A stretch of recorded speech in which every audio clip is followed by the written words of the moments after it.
G'day, I'm Mark Latham.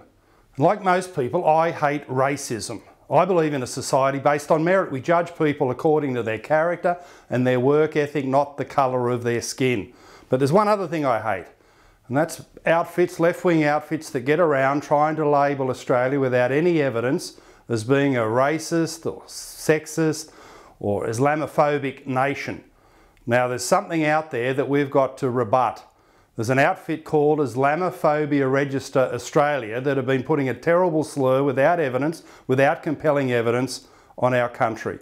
They've got a Facebook page, and the idea is that any Muslim who encounters racism, bigotry on the streets of Australia, they've got to write in, and the register is formed up about these incidents.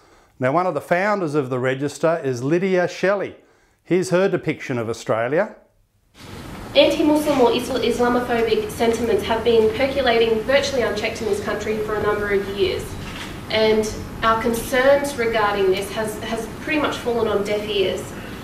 It's been fallen on deaf ears from the government, from the media, from law enforcement, pretty much from everyone who we would expect some kind of leadership from. Now I've got to say Ms. Shelley is as radical as. This is Marxism. This is not just radical Islam, it's mixed in with Marxism, a dangerous combination.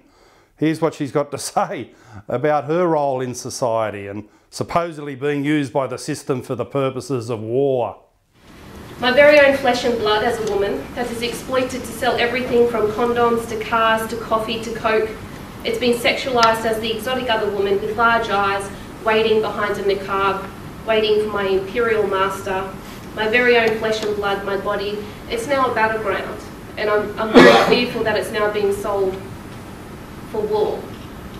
It's being sold to the Australian public to justify war.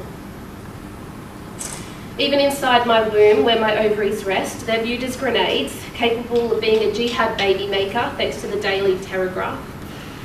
My role as a mother's being perverted. I'm now raising radicalised young men, hiding in the background.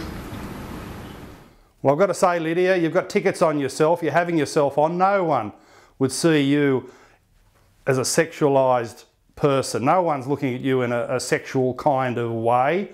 You're absolutely deluded in that regard, I can assure you.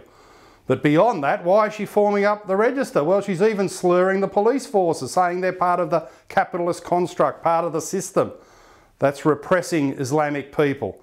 Again, here's Shelley. Muslims, especially Muslim women, simply don't trust the police. We see them as mere state enforcers of politicised policies rather than good, genuine dialogue or consultation. Muslim women rarely report their incidences to the police. So they simply don't have the data of what we've been experiencing. A handful of Muslim women started the Islamophobia Register, basically to set up an independent and safe way for Muslim women to report their incidences of abuse for physical assaults, intimidation and harassment. So I've had a good look at this register. I've gone through the last 6 months of entries and looked at all the face-to-face encounters where people would have said something to Muslims that would be regarded as bigoted in these social contacts in Australia. And we can go through the Facebook items. There's not a big number of them. It's not compelling evidence at all that we're an Islamophobic nation. The first item is in May of this year. Apparently someone out the back of a parking station office was playing around with a headscarf. I don't think that registers a serious concern.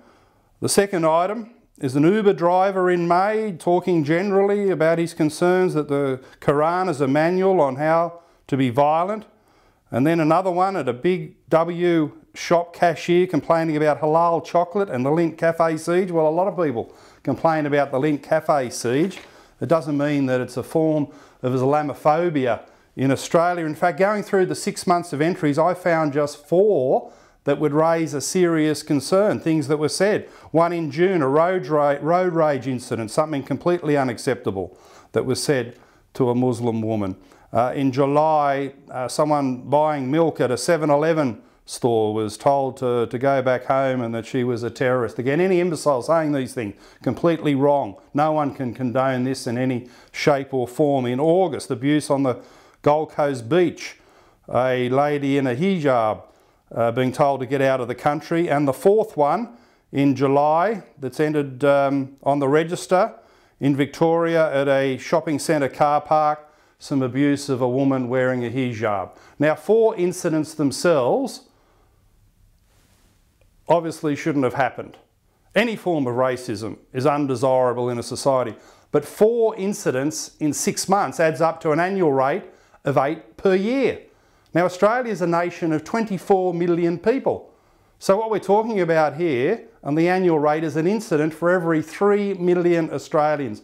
This doesn't define us as a racist, bigoted or as Islamophobic country. It just doesn't. The evidence isn't there. So people like Lydia Shelley need to wake up to themselves. They need to lay off the outrageous, unfounded slur against Australia. Now, every nation has a couple of problems. Every nation will have a few racists. In Australia, that's all we've got. This is not compelling evidence of a nation with big problems of intolerance. In fact, here's a Harvard Business School study. Here's the evidence showing Australia is one of the most tolerant nations in the world. On all the important indicators, we're in the top 10 out of over 130 countries around the world. And when it comes to tolerance and inclusion, Australia is ranked 7th. A compelling result to be ranked 7th out of 133 nations. So we are a tolerant country, and we've got to reject the radical neo-Marxist view of the world that's put out there by people like Lydia Shelley. Here she is again, actually paying out on the Australian flag.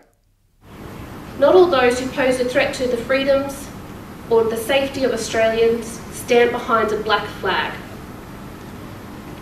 producing propaganda to be watched in a theatre of war or terrorism. Some wear expensive suits, and they know full well that the revolution won't be televised in the Murdoch press. And they stand, unfortunately, behind the Australian flag. So let's celebrate Australia's tolerance and success. We are a great country. We shouldn't have people here who are putting outrageous slurs and accusations against Australia that just aren't founded in the evidence. We've got to judge the evidence. All the studies show we're a tolerant, inclusive country. We try to look after each other. There's a couple of idiots out there, a few idiots out there, sure, but that doesn't make Australia a bigoted, Islamophobic nation. Lydia Shelley and your gang there at the register, you're totally wrong. Your evidence doesn't stack up. Lay off Australia and give us a bit of support and a bit of encouragement for the great country we've been for many, many years. I'm Mark Latham for Rebel Australia. So if you like that video, please share it with all your friends on social media and go to our website, marklathamsoutsiders.com, to sign up for all the Rebel Australia activities.